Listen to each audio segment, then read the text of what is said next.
ఈరోజు జగనన్న గారి ఆదేశాల మేరకు వైఎస్ఆర్సీపీ పార్టీ కార్యకర్తలు, నాయకులు, కుటుంబ సభ్యులు, అలాగే ఇక్కడికి వచ్చిన విద్యార్థులు అందరికి కూడా కృతజ్ఞతలు తెలుపుతున్నాను. ఈ రోజు మనం మెయిన్ గా ఇక్కడ ముఖ్య ఉద్దేశం ఏంటంటే ఈ ర్యాలీకి డిఎస్సి పై విచారణ. మనము డిఎస్సి గురించి ఎందుకు మాట్లాడతామంటే ఫస్ట్ విద్యార్థులు ఎవరైతే ఉంటారో వాళ్ళు ఎంతో కష్టపడి వివిధ రంగాల్లో కూడా స్పోర్ట్స్ కోటాలో కూడా ఆడి, లేకపోతే ఇంకొక దాంట్లో కూడా కష్టపడి మెరిట్ మీద వచ్చిన సీట్లను కూడా వీళ్ళు సీట్లు దాన్ని కూడా అమ్ముకొని, లేకపోతే ఓన్లీ టీడీపీ లీడర్లకనో, లేకపోతే కూటమి నాయకులకనో, లేకపోతే కూటమి కార్యకర్తలకనో ఒకటే వీళ్ళు దాన్ని డైవర్ట్ చేసుకుని వాళ్ళు ఉద్యోగాలు ఇచ్చుకుంటా ఉన్నారు. ఇదంతా మనం ఈ ఉద్యమం చేయడానికి మెయిన్ వచ్చింది ఇంకా కారణం ఏంటంటే ఇదే. వాళ్ళ నాయకులకి ఇచ్చేటప్పుడు నోటిఫికేషన్ పిల్లలందరూ కూడా ఎందుకు పెట్టాలా? వచ్చే భావితరాలు విద్యార్థులు ఎంతో మంది డిఎస్సీలో టీచర్లు అవ్వాలనుకున్న వాళ్ళు పిల్లల్ని చదివించాలనుకున్న వాళ్ళు మెరిట్ మీద వస్తున్నాయి కదా పిల్లల భవిష్యత్తు బాగుండేది. అది లేకోకుండా, అది కారణం పెట్టుకోకుండా సొంత మా కార్యకర్తలు ఒకటి బాగుంటే చాలు అనుకుంటున్న ఈ కూటమి ప్రభుత్వం వచ్చేటి భావితరాల విద్యార్థుల గురించి ఏం ఆలోచిస్తారు?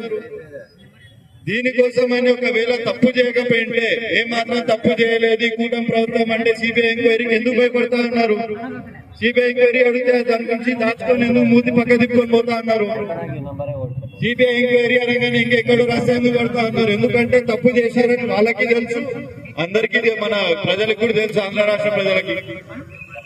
ఖచ్చితంగా ఒకటైతే చెప్తా ఉన్నాను, డిఎస్సీలో సిబిఐ ఎంక్వైరీ జరిగేంత వరకు వాళ్ళ కోసం పోరాడుతూనే ఉంటాం. వాళ్ళకి నిరుద్యోగులందరూ కూడా ఎవరైతే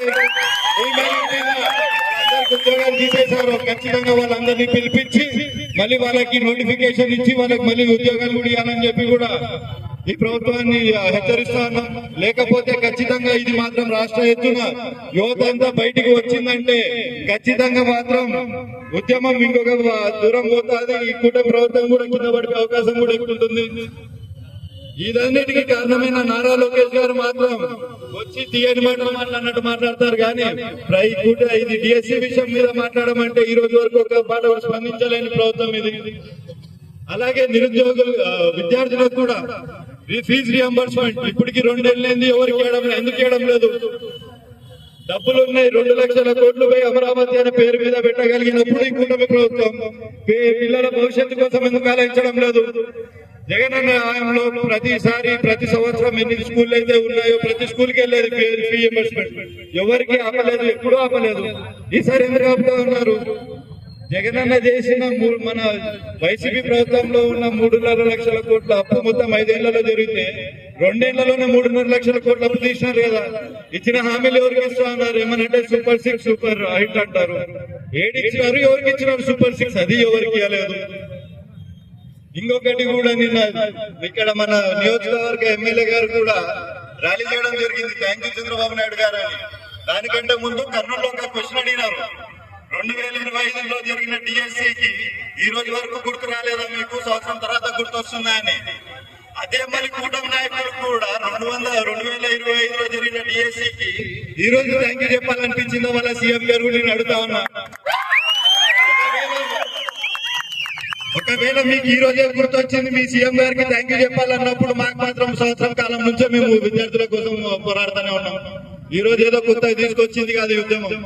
కానీ ఖచ్చితంగా విద్యార్థులకు మళ్ళీ అలాగే డిఎస్సి వాళ్ళందరికీ కూడా ఎవరైతే మెరిట్ మీద వాళ్ళకి వచ్చిందో స్కోర్ వాళ్ళందరికీ కూడా ఉద్యోగాలు వెనక్కియాలని చెప్తాను. అదొకటే కాకుండా ఇవన్నిటికీ మెయిన్ కారణమైన మన నారా లోకేష్ గారు కూడా ఫస్ట్ రిజైన్ చేయాలి పోస్టుకి. ఎందుకంటే ఆయన హక్కుదారి కాదు, దానికి న్యాయం చేయలేదు, మొత్తం అందరికి అన్యాయమే చేస్తా అన్నాడు తప్పితే ఎవరికి న్యాయం చేయలేని పరిస్థితి నారా లోకేష్ గారిది. ఖచ్చితంగా ఈ ఉద్యమం అయితే ఆపము. ఇంకా ఎన్నో ఉద్యమాలు వస్తాయి. ఈ రాష్ట్రం కోసం ఎంత దూరమైన పోరాడడానికైనా మేము సిద్ధంగానే ఉన్నాం. ఖచ్చితంగా ఇంకా ముందుకు పోతానే ఉంటాం, కానీ ఎవరికి భయపడేది అయితే లేదు. అది కూడా ఓపెన్ గా చెప్తా ఉన్నాం. మీరు ఒకవేళ పోలీస్ బందోబస్తు పెట్టి ఎవరైనా పెట్టి మమ్మల్ని ఆపాలని చూస్తే కూడా ఇక్కడ భయపడే వాళ్ళు ఎవరు లేరు.